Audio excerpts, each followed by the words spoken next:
सुगंधा और उसकी सास कांता के बीच एक अजीब सी जंग रहती थी। ये जंग थी किचन में कौन ज्यादा अच्छा काम करेगा और घर के सदस्यों के दिल जीतेगा। और उनकी इस जंग में हमेशा कुर्बान होते थे उनके दोनों पति। कैसे? आइए देखते हैं इस किचन पॉलिटिक्स की कहानी में। एक दिन किचन में, माँ जी, आज मैं बना रही हूँ मेथी की सब्जी। इस खाने से घर वालों के पेट की सारी समस्या खत्म हो जाएगी। और मैं बना रही हूँ तड़के वाली छाछ, जिसे पीते ही गैस की समस्या कभी नहीं होगी। दोनों अपने अपने खाने को लेकर टेबल पर पहुंच जाती हैं। तभी सुगंधा के ससुर उसकी बनाई सब्जी की तारीफ कर देते हैं। अरे वाह, मेथी की सब्जी भी बनी है, बड़ी ही स्वादिष्ट है। वाह बहू वाह। अरे बहू, लेकिन इसमें इतनी सारी मेथी बर्बाद करने की क्या जरूरत थी? देखिए माँ जी, ये तो वो मेथी है जो आप रात में भिगोकर सुबह उसका पानी पीती हैं, और जो मेथी फेंक देती हैं उसी से मैंने ये सब्जी बनाई है। अरे वाह बहू, तुमने तो बड़ा ही समझदारी का काम किया। बस अब क्या था, कांता जी का तो मानो ये सुनकर खून ही सूख गया। वो फैसला कर लेती है कि किसी भी तरह वो अपने खाने की तारीफ लेकर ही रहेगी और सुगंधा को किचन में उसकी कमियां गिनाएगी। कांता फ्रिज खोलकर देख रही होती है और फिर सुगंधा से कहती है, अरे बहू, ये क्या, पूरा फ्रिज गंदा पड़ा है। तभी वहाँ सुगंधा का पति आ जाता है। वो सुगंधा को डांट कर कहता है, सुगंधा, तुम्हें कितनी बार कह रखा है कि वायरस फैल रहा है, साफ सफाई का पूरा ख्याल रखना है, लेकिन तुम किचन में इतनी गंदगी रखोगी तो कैसे चलेगा। सुगंधा सास की तरफ देखती है जहाँ वो मुस्कुरा रही होती है। सुगंधा समझ जाती है कि सास ने उससे बदला लेने के लिए ये सब किया है। दोनों रात के खाने की तैयारी में लग जाती हैं।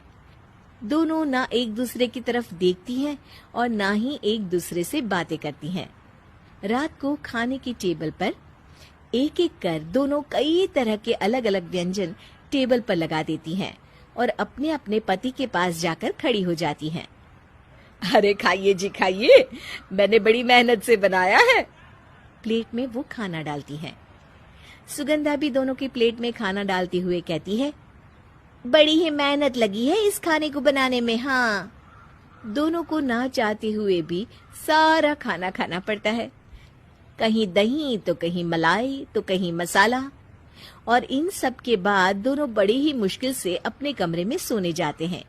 लेकिन अगली सुबह सुगंधा का पति चिल्ला रहा होता है, हाय रे, हाय मेरा तो पेट खराब हो गया। हाय माँ, बहुत दर्द हो रहा है। तो वहीं कांता के कमरे से भी कुछ ऐसी ही आवाज आने लगती है। हे भगवान, इस सास बहू की लड़ाई हमारी जान लेकर रहेगी। जाओ कोई डॉक्टर को बुलाकर लाओ। डॉक्टर आते हैं। दोनों को देखकर कांता और सुगंधा से कहती हैं, देखिए, आप दोनों इन्हें खाने में हल्का ही दीजिएगा। हो सके तो रात का खाना जल्दी खाया करे और वॉक किया करे। इतना कहकर डॉक्टर वहां से चले जाते हैं। जिसके बाद एक बार फिर से दोनों बहुएं किचन में जाती हैं और खाना बनाने में लग जाती हैं। रात में खाने के टेबल पर दोनों एक बार फिर से खाना लगाने लगती है। पापा जी, मैंने ये पतली मूंग की दाल की खिचड़ी के साथ ये पापड़ और पुदीने की चटनी भी बनाई है। अरे बहू, अभी अभी बेचारे पेट की बीमारी से गुजरे हैं। इतना भारी खाना तो डॉक्टर ने भी मना किया है ना। देखिए, मैंने आप दोनों के लिए सूप बनाया है। और दोनों उन लोगों की प्लेट में खाना डालने लगती हैं।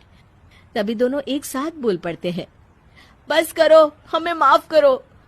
हमें नहीं खाना इस घर में, ना खिचड़ी और ना ही सूप। हम इंसान हैं, एक वक्त में एक ही खाना खा सकते हैं। बस करो, हमें माफ करो। हमें नहीं खाना इस घर में, ना खिचड़ी और ना ही सूप।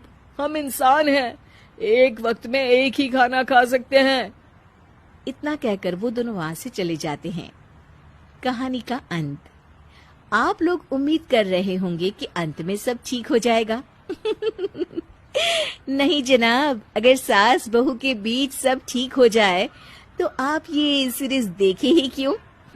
तो मजा लीजिए इस चैनल में सास बहू से जुड़ी कहानियों का, क्योंकि ये ऐसा रिश्ता है जिसकी मिठास उसकी खटास में हमेशा ज्यादा ही रहती है।